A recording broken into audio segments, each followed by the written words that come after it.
Amén, amén.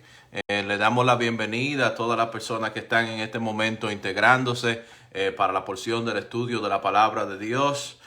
Como mami decía, deseándole que tengan un feliz año, un año bendecido, un año en el cual nosotros caminemos, cada uno de nosotros, de acuerdo a la voluntad del Señor.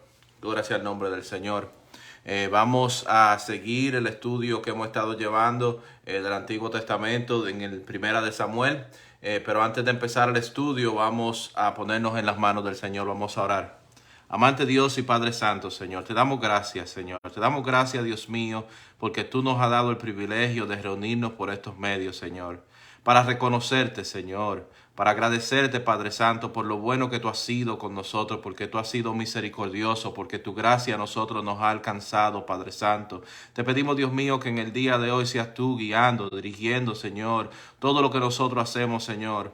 Que seas tú llevando tu palabra, que tu Espíritu Santo tome control de todo lo que se haga, Padre Santo, y traiga la palabra que tú tienes para nosotros, Padre Santo.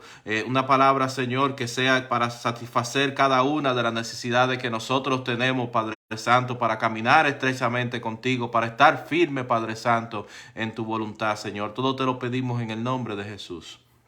Amén y amén.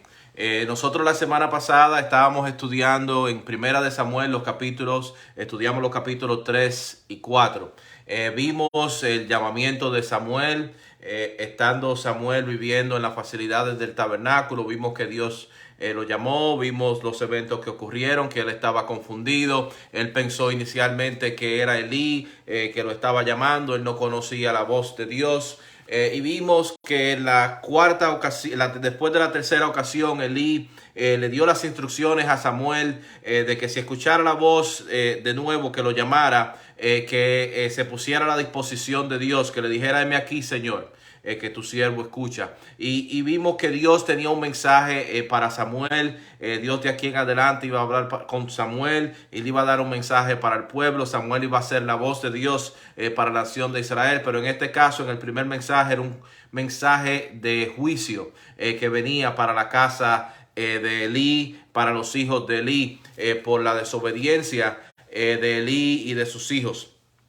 Vimos que hubo una batalla con los filisteos, y en esta batalla en contra de los filisteos vencieron los filisteos al pueblo de Israel y mataron a 4,000 hombres de la nación de Israel. Después de esta derrota vimos que Israel no necesariamente fue y consultó a Dios.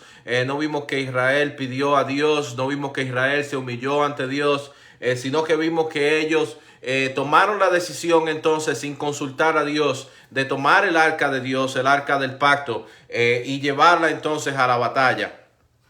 Ellos anteriormente habían visto cómo, o no habían visto, pero sabían acerca de su historia. Ellos habían escuchado acerca de los eventos que habían sucedido con el arca del pacto. Ellos habían escuchado que anteriormente sus antepasados, con el arca del pacto, los sacerdotes cargando el arca del pacto, cuando pisaron las aguas del Jordán, estas se abrieron. Ellos habían escuchado acerca de lo que habían sucedido con sus antepasados, que cargando el arca del pacto le dieron vueltas a las murallas de Jericó y los muros de la ciudad de Jericó cayeron. Pero eso eran eventos que eran guiados, dirigidos por Dios. En este caso no fue así, sino que en este caso ellos estaban mirando el arca del pacto, el arca de Dios, la estaban mirando como si fuese un amuleto, la estaban usando como un tipo de superstición, como un tipo de talismán, y ellos sufrieron ahora entonces una derrota todavía superior a la anterior, en la cual entonces murieron 30,000 hombres de la nación de Israel. No solamente que murieron 30,000 hombres, sino que el arca de Dios entonces fue tomada por los filisteos.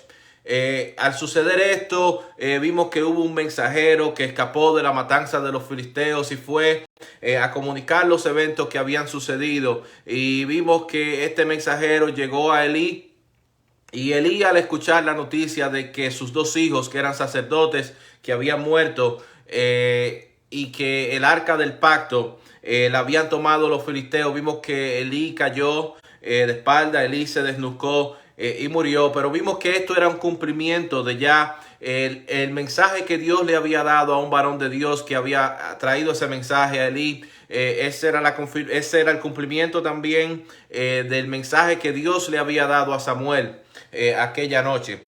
Vimos también, concluyendo ya el capítulo 4, vimos también que había una de las esposas de los hijos de Elí que estaba embarazada, y que al ella escuchar esta noticia de los eventos que habían sucedido, de que su esposo, su cuñado, su suegro, y que el arca de Dios había sido tomada por los filisteos, eso le provocó a ella que ella entrara en una situación en la cual ella dio a luz, pero también al mismo tiempo perdió su vida. Antes de ella perder su vida, ella le puso nombre a su hijo, y le puso por nombre a su hijo Icabod, que significa la gloria de Dios se ha apartado. Esto era algo insólito. El arca del pacto allí dentro de la facilidad, era la parte central del tabernáculo, era el arca del pacto. Allí habitaba la presencia de Dios, y vemos que este objeto, que donde habitaba la presencia de Dios en medio del campamento de Israel, había sido tomado por los enemigos de Israel.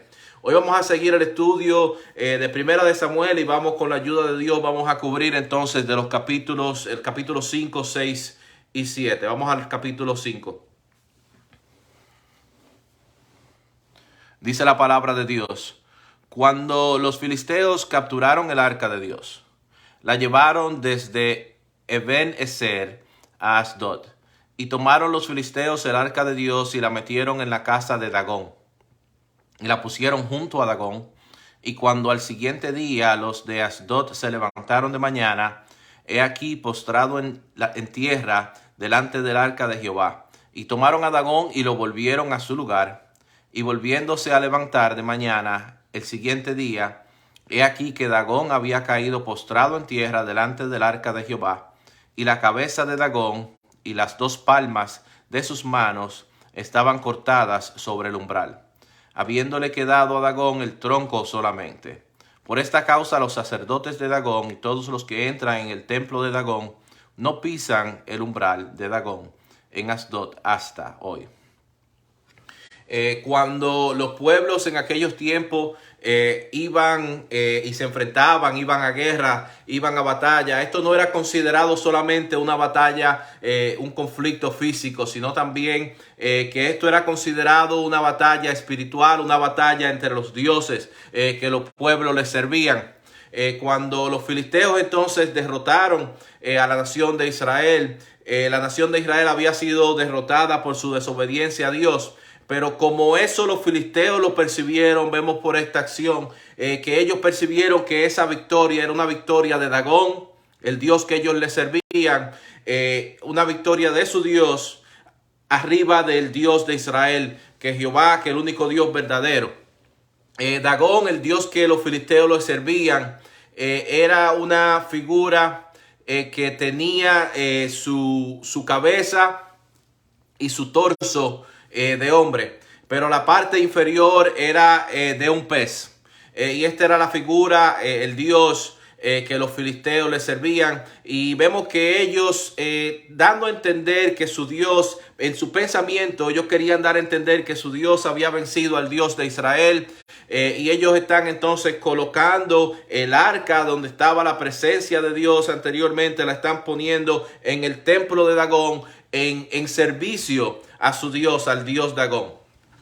Y vemos que cuando sucede esto, entonces vemos que el día siguiente, cuando ellos se levantaron, aquella figura que ellos tenían de su Dios, el Dios que ellos le servían, el Dios Dagón, la encuentran que está postrado ante el arca de Dios, ante el arca del pacto. Y vemos que ellos se sorprenden de este evento que sucedió, pero ellos terminan colocando entonces a su Dios en su misma posición de su templo, un lugar de honor dentro de su templo. Lo hacen de nuevo.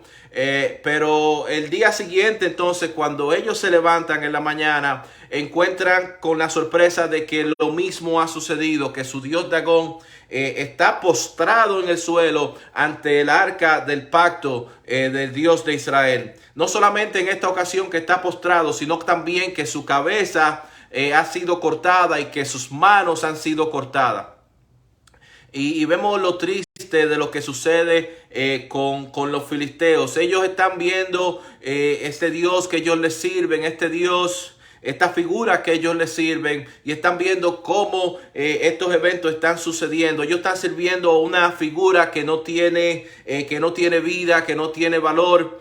Y esto no es un evento que solamente sucede con los filisteos, sino que es un evento que a través de muchas generaciones ha continuado sucediendo, y lo vemos en el día de hoy, que hay gente que se inclina ante figuras, se inclina ante estatuas, que ellos mismos tienen que defender a estas estatuas, que ellos mismos, como hicieron los filisteos, tuvieron que volver a poner su estatua en el lugar que ellos pensaban que le correspondían dentro del templo. Es algo triste, pero es algo que sucede todavía hasta el día de hoy, que la gente es engañada, sirviendo dioses, sirviendo estatuas que no sirven, que no tienen poder, que es todo lo contrario. Vamos a ver entonces el versículo 6 en adelante. Y se agravó la mano de Jehová sobre los de Asdod y los destruyó, y los hirió con tumores en Asdod y en todo su territorio. Y viendo esto, los de Asdod dijeron: no quede con nosotros el arca del Dios de Israel, porque su mano es dura sobre nosotros y sobre nuestro Dios Dagón. Convocaron pues a todos los príncipes de los filisteos y les dijeron: ¿qué haremos del arca del Dios de Israel? Y ellos respondieron: pásese el arca del Dios de Israel a Gat. Y pasaron allá el arca del Dios de Israel. Y aconteció que cuando la habían pasado, la mano de Jehová estuvo contra la ciudad con gran quebrantamiento, y afligió a los hombres de aquella ciudad, desde el chico hasta el grande, y se llenaron de tumores. Los filisteos tenían 5 ciudades. Sobre cada una de estas ciudades ellos tenían líderes, tenían príncipes sobre estas ciudades. El templo de Dagón que estábamos viendo en los versículos anteriores se encontraba en la ciudad de Asdod, y en esta ciudad que estaba el templo de Dagón, donde ellos habían llevado el arca de Dios, sucedió que hubo muertes, hubo una plaga en aquel lugar de enfermedad, de muerte, en la cual Dios lo hirió a ellos con tumores. Estos tumores que se le menciona aquí se le llaman por tumores. De acuerdo al lenguaje y en traducciones anteriores se les llama hemorroides. O sea que ellos fueron afligidos con hemorroides. Tal vez se le está llamando tumores acá para ser menos gráfico con lo que se está diciendo, pero ellos fueron heridos con estos tumores que fueron hemorroides, y aparentemente tenía que ver algo con una plaga que tenía que ver con ratas. Y ellos, entendiendo que estos eventos que le había sucedido a ellos era porque ellos tenían posesión del arca de Dios, del Dios de Israel, entonces ellos toman la decisión, reúnen ellos a las personas, a los príncipes que están encargados, a la cabeza de cada uno de estas ciudades, y toman la decisión pues de llevar esta arca de la ciudad que estaba anteriormente a la ciudad de Gat. Entonces, pero ¿qué sucede? Que cuando la llevaron a la ciudad de Gat, entonces los hombres de aquella ciudad sufrieron por lo mismo que ellos habían sufrido. Nosotros vemos estos eventos y esta planificación estratégica que ellos están haciendo, y puede ser que esto no nos haga sentido. ¿Cómo va a ser que esta ciudad, después de ellos haber visto lo que sucedió en la ciudad de Asdod, donde estaba el templo de Dagón, que la ciudad de Gat va a permitir que esto suceda en su ciudad?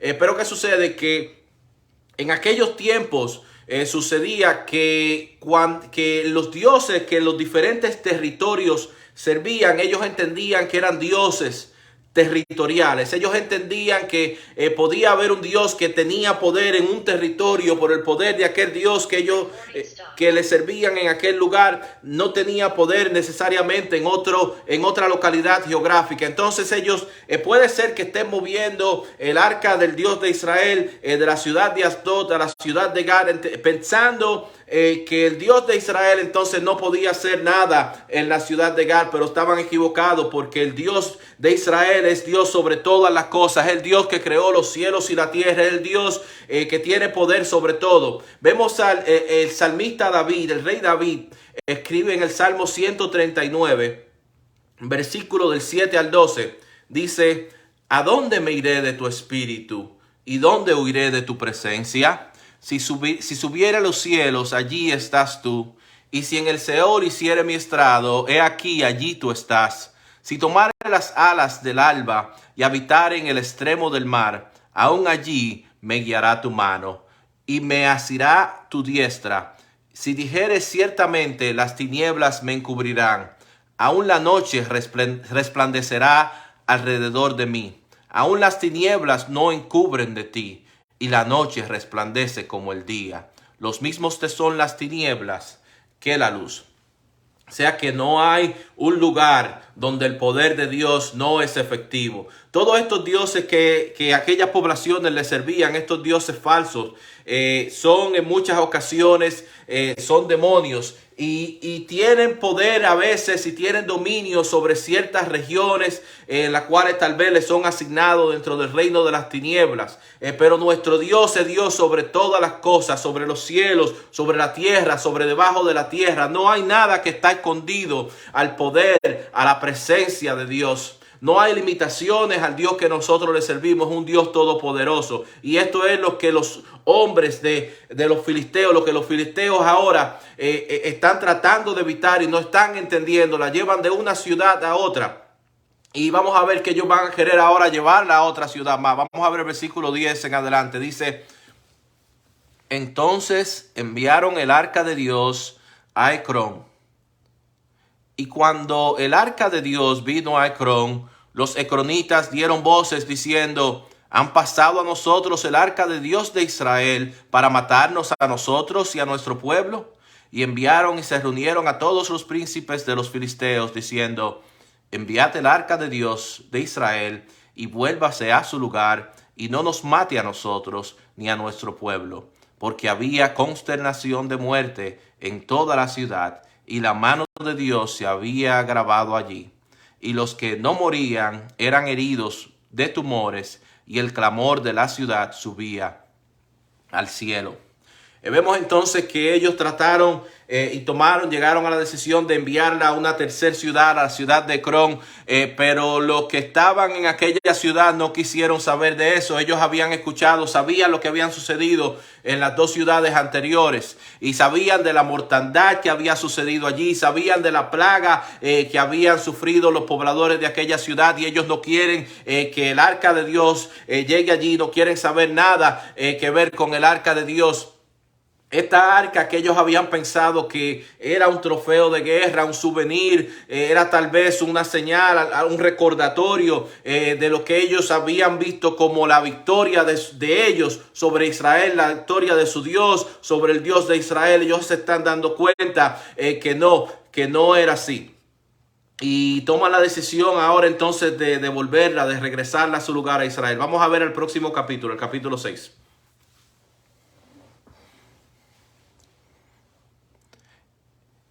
Estuvo el arca de Jehová en la tierra de los filisteos 7 meses. Entonces los filisteos, llamando a los sacerdotes y adivinos, preguntaron: ¿qué haremos del arca de Jehová? Hacednos saber de qué manera la hemos de volver a enviar a su lugar. Ellos dijeron: si enviáis el arca del Dios de Israel, no la enviéis vacías, sino pagad la expiación. Entonces seréis sanos y conoceréis por qué no se apartó de vosotros su mano. Y ellos dijeron: ¿y qué será la expiación que le pagaremos? Ellos respondieron: conforme al número de los príncipes de los filisteos, 5 tumores de oro y 5 ratones de oro, porque una misma plaga ha afligido a todos vosotros y a vuestros príncipes. Haréis pues figuras de vuestros tumores y de vuestros ratones que destruyen la tierra, y daréis gloria a Dios de Israel. Quizá aliviará su mano de sobre vosotros, y de sobre vuestros dioses, y de sobre vuestra tierra. Vemos que ellos entonces, para llegar a un plan de cómo ellos de qué van a hacer, ellos mandaron a buscar a los adivinos, a sus sacerdotes.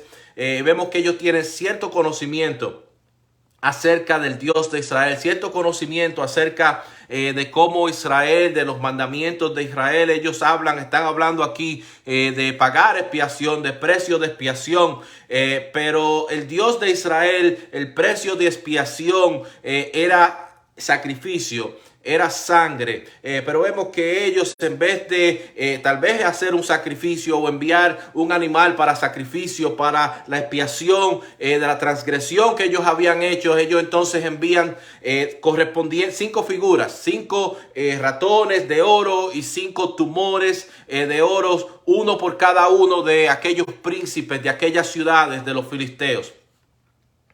Vamos a ver, el versículo 6 dice: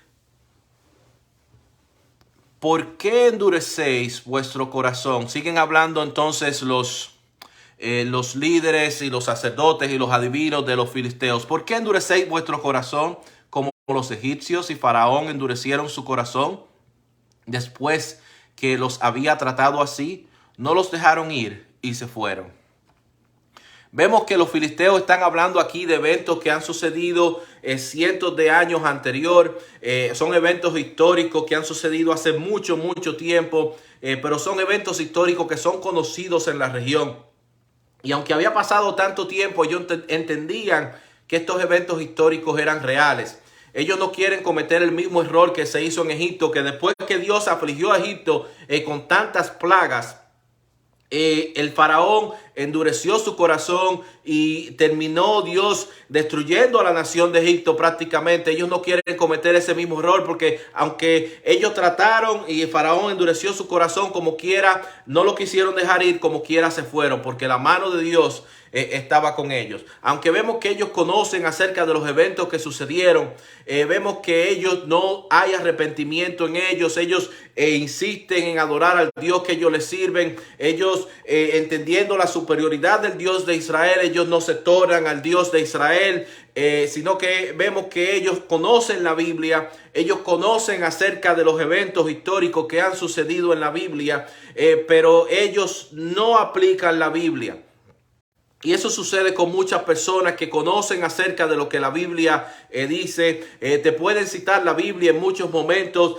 Tienen mucho conocimiento de lo que dice la palabra de Dios. Y no nos vale de nada a nosotros tener conocimiento, estudiar la palabra de Dios. Y en nuestro interés no está nosotros aplicarnos la palabra de Dios, vivir la palabra de Dios. Y esto es lo que está sucediendo con los filisteos. Ellos conocen lo que ha sucedido anteriormente, conocen los eventos históricos, pero ellos no tienen en su mente arrepentirse. Ellos quieren permanecer en sus propios caminos. Vamos a ver que para ellos devolver entonces el arca del pacto de Dios, ellos en su mente van a poner una prueba que ellos consideran que es imposible. Vamos a ver el versículo 7 en adelante. Dice: haced pues ahora un carro nuevo, y tomad luego 2 vacas que críen, a las cuales no haya sido puesto yugo, y uncid las vacas al carro, y haced volver sus becerros de detrás de ellas a casa. Tomaréis luego el arca de Jehová, y la pondréis sobre el carro, y las joyas de oro que le habéis de pagar en ofrenda por la culpa, las pondréis en una caja al lado de ella, y la dejaréis que se vaya, y observaréis si se sube por el camino de su tierra a Bet-Semes.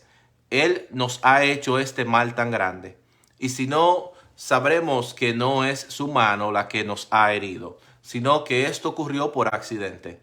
Y aquellos hombres lo hicieron así, tomando 2 vacas que criaban, las uncieron al carro, y encerraron en casa sus becerros. Luego pusieron el arca de Jehová sobre el carro, y la caja con los ratones de oro, y las figuras de sus tumores, y las vacas se encaminaron por el camino de Bet-Semes, y seguían camino recto, andando y bramando, sin apartarse ni a la derecha ni a la izquierda. Y los príncipes de los filisteos fueron tras ellas hasta el límite de Bet-Semes. Ellos en su mente están poniéndole una prueba imposible a estas vacas. Ellos, el hecho de que estas vacas vayan a Israel es un evento que es sobrenatural. Primeramente, a estas vacas son vacas que nunca le han puesto yugo. Lo natural es que estas vacas, no siendo vacas entrenadas, que nunca le han puesto yugo, lo natural sería que cada una tratara de alar hacia su propia dirección, esto poniendo impedimento a que ellas avanzaran. También vemos el hecho de que estas vacas eran vacas que tenían becerros. El instinto natural de estas vacas sería regresar a donde estaban sus becerros, becerros que todavía dependían de ellas. Y también otro impedimento a que ellos llegaran, estas vacas no tenían un mapa, no tenían una dirección, pero los filisteos están poniendo esto en prueba. Lo están poniendo en prueba para lo que ellos piensan que es una prueba imposible. Para ellos poder identificar si esto había sido hecho por el Dios de Israel o esto había pasado por pura coincidencia. Pero vemos ya que Dios había estado tratando con ellos anteriormente. Había estado tratando con ellos anteriormente con los eventos que sucedieron en 2 ocasiones dentro del templo de Dagón. Había estado tratando con ellos anteriormente con lo que sucedió en aquellas 2 ciudades que fueron afligidas con aquella plaga que Dios había enviado a ellos. Pero vemos que ellos, aunque Dios había obrado, había extendido su mano para afligirlos a ellos, para darle a entender de que ellos tenían algo que le pertenecía a él. Vemos que ellos todavía están insistiendo en poner prueba tras prueba tras prueba. Muchas veces nosotros podemos ver personas que dicen, si yo veo algo que es sobrenatural, yo creo en Dios. Si yo veo algo que no es que es fuera de lo común, si yo veo un milagro, un prodigio, yo creo en Dios. Pero lo que la historia registra, que eso no es así. Por más milagros, por más prodigios, por más cosas sobrenaturales que suceden, vemos que los filisteos no están creyendo, sino que ellos están poniendo prueba tras prueba tras prueba. Y todavía ellos no están creyendo en el Dios de Israel. Yo creo que cada uno de estos eventos que están sucediendo dentro del territorio de los filisteos, con cada uno de estas pruebas, Dios le está dando oportunidad a los filisteos de que ellos lo conozcan. Pero ellos no van a conocerle. Dice el versículo 13 en adelante.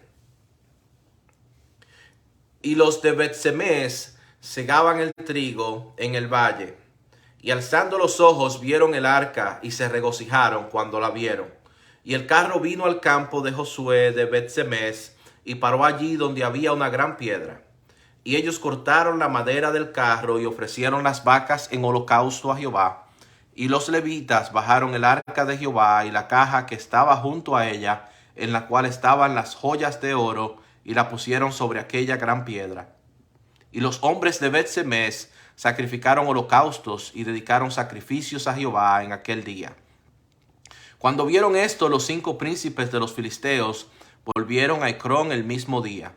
Esos fueron los tumores de oro que pagaron los filisteos en expiación a Jehová: por Asdod 1, por Gaza 1, por Ascalón 1, por Gat 1, por Ecrón 1.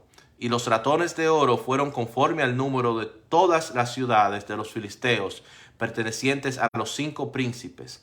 Así las ciudades fortificadas como las aldeas sin muro. La gran piedra sobre la cual pusieron el arca de Jehová está en el campo de Josué de Bet-Semes hasta hoy. Vemos que cuando los moradores de aquella población lograron ver el arca del pacto que venía sobre aquellas vacas desde lejos, ellos se regocijaron por lo que ellos entendieron que estaba sucediendo. Estaba regresando el arca de Dios al territorio de Israel. Vemos que ellos tomaron aquellas vacas, ellos ofrecieron holocausto, ellos llamaron a los levitas para que los levitas tomaran el arca y la bajaran de aquellas vacas. Los 5 príncipes filisteos estaban observando de la distancia los eventos que estaban sucediendo. Ellos se dieron cuenta de lo que está sucediendo, se dieron cuenta que en contra de todos los impedimentos que ellos trataron de poner en esta prueba, que las vacas llegaran allí, sucedieron. Ellos observaron que sobrenaturalmente llegaron las vacas a territorio de Israel sin un mapa, sin una dirección, sin nadie guiándolas. Ellos observaron lo que sucedió y se regresaron a la ciudad de Ecrón. Dice entonces: Dios hizo morir a los hombres de Bet-Semes, porque habían mirado dentro del arca de Jehová. hizo morir del pueblo a 50,070 hombres, y lloró el pueblo porque Jehová lo había herido con tan gran mortandad. Y dijeron los de Bet-Semes: ¿quién podrá estar delante de Jehová, el Dios santo? ¿A quién subirá desde nosotros? Y enviaron mensajeros a los habitantes de Kiriath Jearim, diciendo: los filisteos han devuelto el arca de Jehová. Descended pues y llevadla a vosotros. Cuando nosotros estuvimos estudiando el tabernáculo, nosotros vimos que el arca de Dios era el enfoque principal del tabernáculo. Allí moraba la presencia de Dios, estaba dentro del lugar santísimo. Y en aquel lugar solamente el sumo sacerdote tenía acceso a aquel lugar. Ni siquiera ninguno de los otros sacerdotes, solamente el sumo sacerdote podía entrar en aquel lugar, y podía entrar solamente un día al año. Un día al año, el día de Yom Kippur, el día de lo que se conocía como el día de la expiación. Y cuando el sumo sacerdote entraba en aquel día allí, tal vez era un evento en el cual tendría que andar muy cuidadosamente. Era un evento porque él iba a entrar a la presencia de Dios. Incluso se dice que cuando entraba allí, entraban en su vestimenta con campanas, cosas de que se hiciera sonido que se escuchaba afuera. Así la gente de afuera sabía si el sumo sacerdote estaba todavía conduciendo sus funciones, o que si por haber faltado a los estatutos de Dios, por estar en desobediencia, Dios lo había matado. También entraba con una soga, así si moría nadie tendría que entrar a sacar el cuerpo al lugar santísimo, sino que podía ser extraído, lo podían alar por la soga para sacarlo de allí. O sea que donde estaba la presencia de Dios era un lugar santo.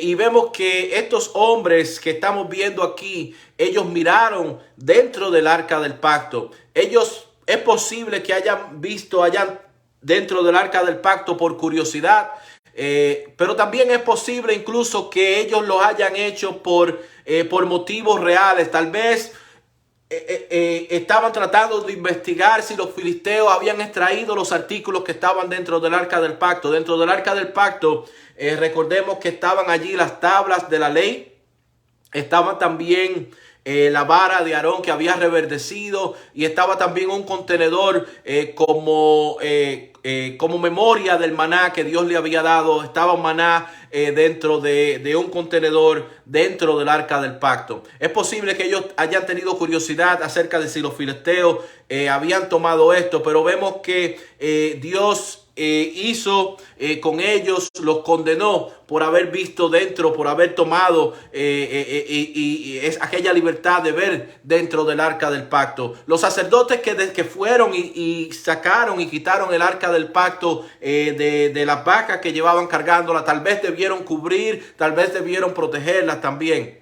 Pero vemos que el arca del pacto, como dijimos, era algo santo. Era donde moraba, donde habitaba la presencia de Dios. Y debido a esto, entonces, murieron, dice, 50,070 hombres. Nosotros tenemos el privilegio que nosotros no tenemos las restricciones que existían durante aquel tiempo, pero no tenemos aquellas restricciones porque Jesucristo ya vino y pagó el precio para que nosotros no tengamos aquellas restricciones. Cuando el sumo sacerdote en aquel día de la expiación entraba, tendría que entrar con la sangre para poner sangre arriba del arca del pacto. Sin la sangre no podría entrar. Si entraba sin la sangre, perdía la vida. Y esto fue lo que le sucedió a ellos. Nosotros no podemos ir a la presencia de Dios si no es por el sacrificio de Cristo. El sumo sacerdote, el día de expiación, como dijimos, tenía que ir con el sacrificio, representación de lo que Cristo iba a hacer en el futuro. Y solamente por el sacrificio de Cristo, como dijimos, nosotros tenemos acceso. Como dice Hechos capítulo 4 versículo 12, nos dice que hay una sola manera de tener acceso al Padre. No hay ningún otro mediador, no hay figuras, no hay imágenes, no hay vírgenes. Solamente dice, y en ningún otro hay salvación, porque no hay otro nombre bajo el cielo dado a los hombres en que podamos ser salvos.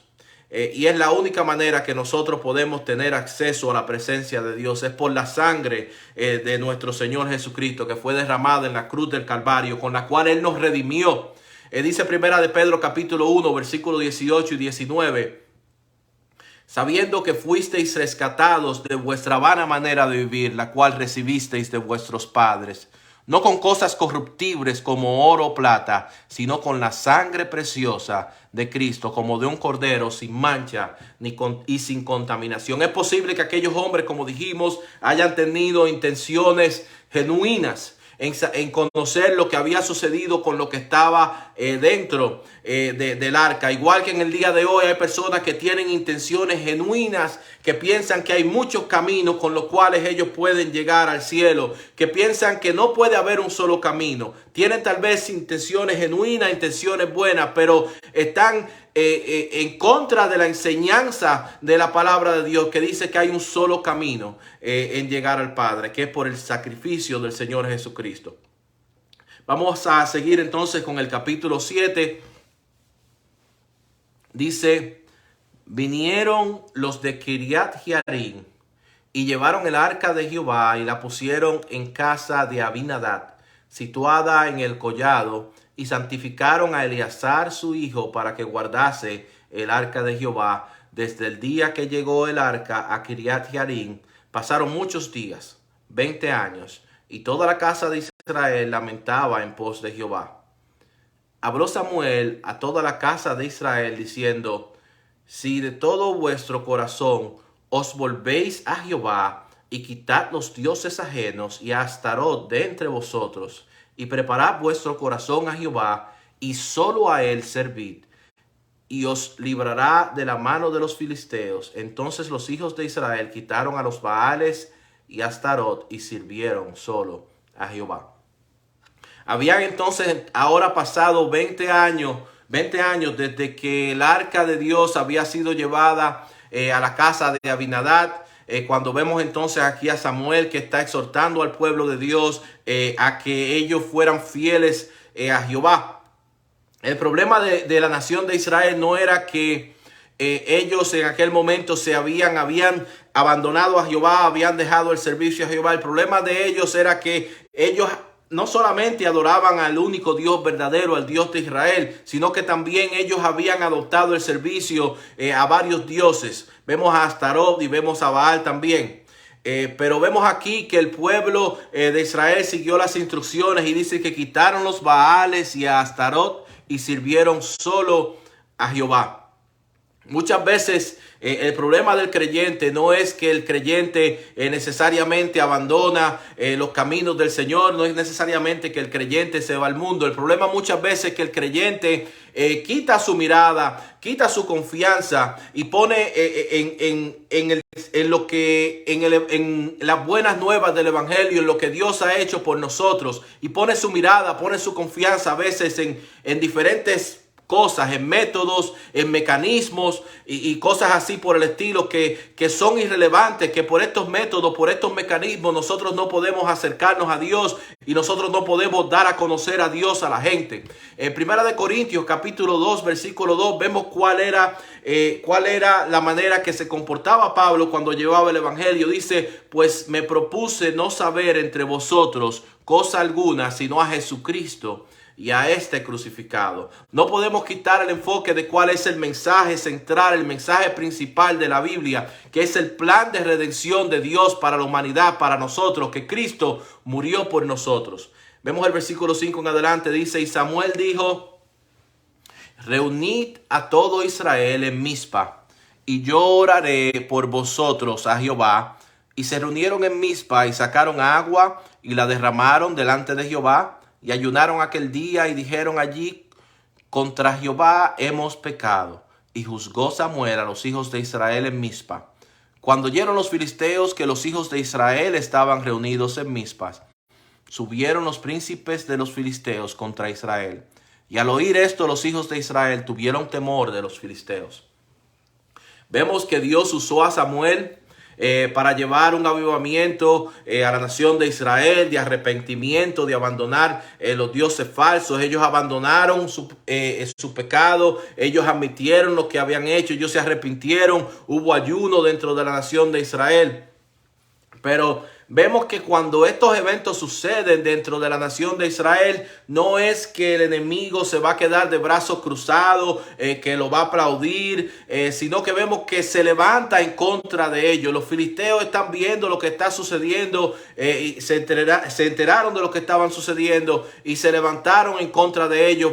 Fueron al campamento de Israel. Ellos entendieron que el campamento de Israel estaba tal vez débil, estaba en ayuno, y se levantaron en contra de ellos. Tal vez dijeron que era el momento correcto de ellos poder terminar con el pueblo, con la nación de Israel de una vez por todas. Lo que ellos no entendían es que la fuerza, que el poderío, que la victoria del pueblo de Israel no estaba en su fortaleza física, no estaba en su poderío militar, no estaba en su armamento, sino que estaba en Dios. Y de la misma manera nuestra victoria no está en nuestra capacidad, no está en nuestra educación, sino que está en que nosotros estemos bajo la voluntad de Dios, sometidos a la voluntad de Dios. Vemos que cuando Juan el Bautista habló acerca de Jesús, él dijo en el Evangelio de Juan capítulo 3 versículo 30, dijo: es necesario que Él crezca, pero que yo mengüe. También vemos que el apóstol Pablo en 2 de Corintios capítulo 12 versículo 19 dice: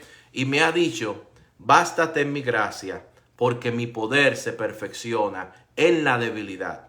Por tanto, de buena gana me gloriaré más bien en mis debilidades, para que repose sobre mí el poder de Cristo. O sea que cuando nosotros entendemos nuestra debilidad, cuando nosotros entendemos nuestras limitaciones, tenemos que entender también que nuestras limitaciones no son impedimentos al poder de Dios, sino que su poder, que Él se glorifica dentro de nuestra debilidad, entendiendo que la gloria, que el poder es de Él, que la victoria está en Él. Zacarías, en el profeta Zacarías, creo que el capítulo 4 dice que es por el Espíritu de Dios. No es por espada, no es por ejército, es por el poder, por el Espíritu del poder de Dios.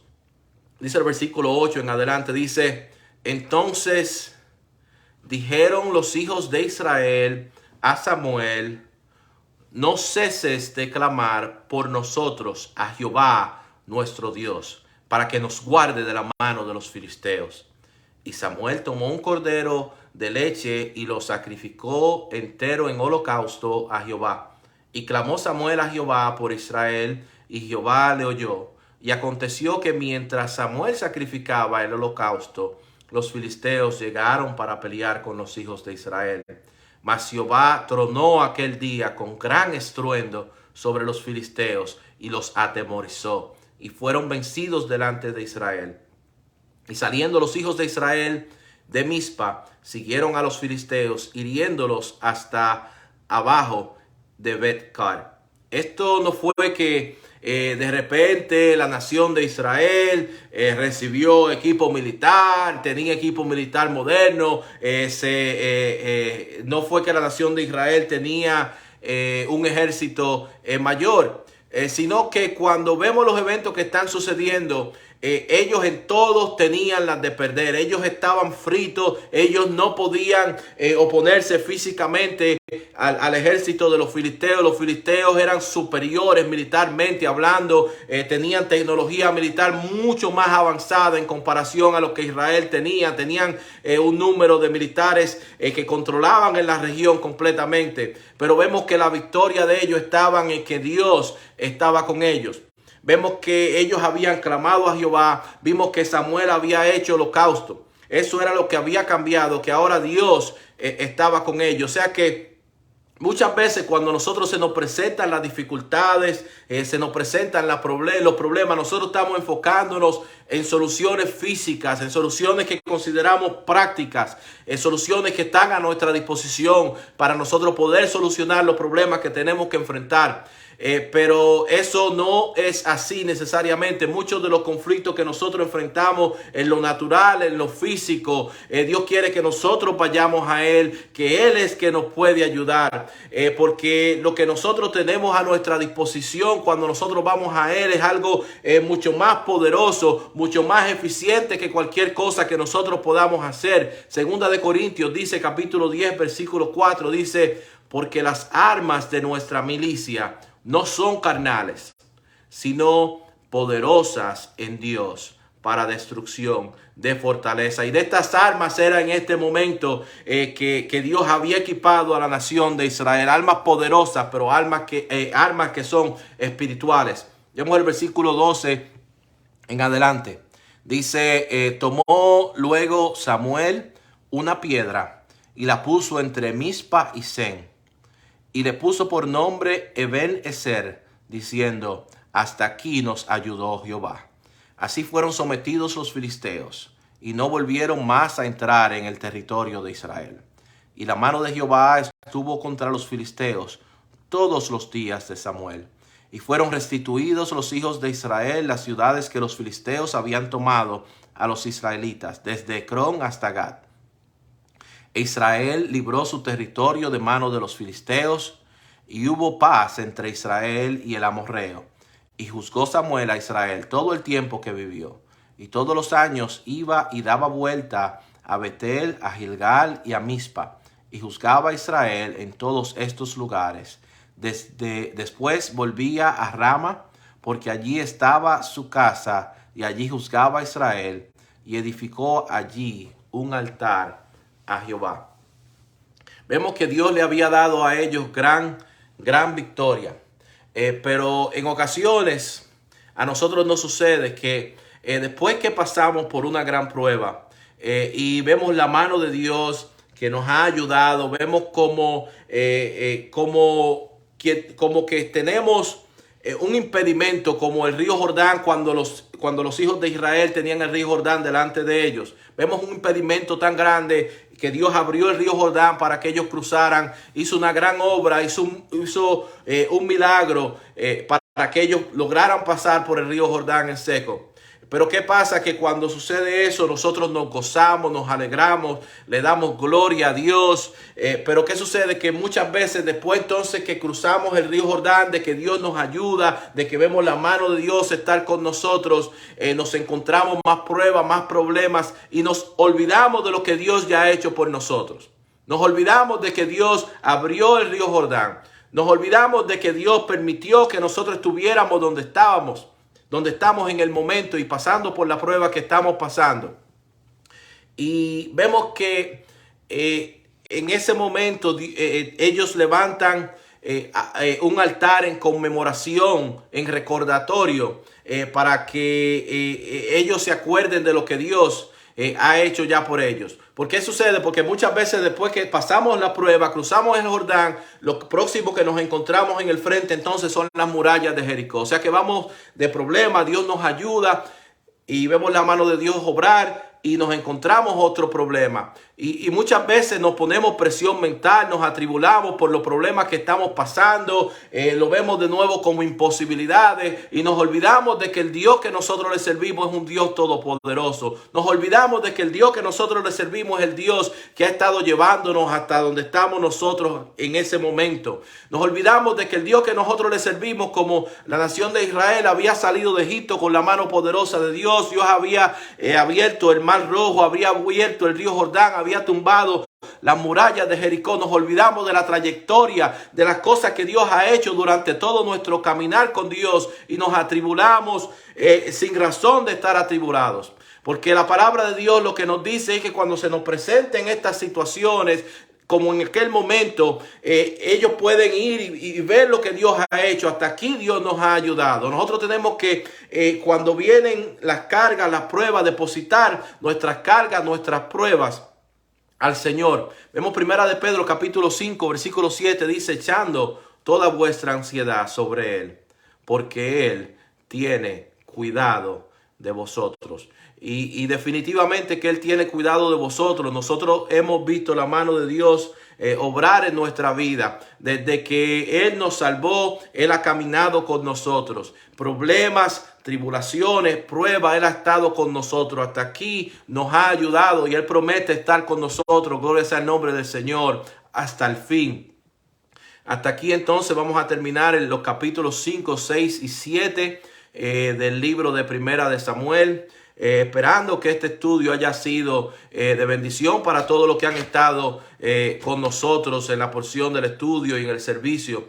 En el día de hoy vamos a cerrar esta porción orando. Amante Dios y Padre Santo, te damos gracias, Dios mío. Te damos gracias, Dios mío, por tu palabra, Dios mío. Te pedimos que esta palabra, Señor, haga el efecto en nosotros con el cual tú la has enviado, Padre Santo. Que nosotros no seamos, Señor, personas que escuchan tu palabra solamente, Señor. Que no seamos personas solamente que podemos conocer y citar cosas que están en tu palabra, sino que podamos aplicar tu palabra a nuestras vidas. Que podamos vivir tu palabra, Padre Santo. Señor, ayúdanos, Señor, a vivir tu palabra. Darnos fortaleza, Padre Santo. Y que nosotros en nuestro caminar, Padre Santo, podamos, Señor, saber que así mismo como tú has estado con nosotros en el pasado, Señor, tú estarás con nosotros en el futuro, Señor. Que tú no nos vas a abandonar, Señor, que tú no nos dejas solos, sino que tú prometes estar con nosotros hasta el fin, Padre Santo. Que nuestra confianza esté, Señor, en ti, sólida, Señor, firme, Padre Santo, en medio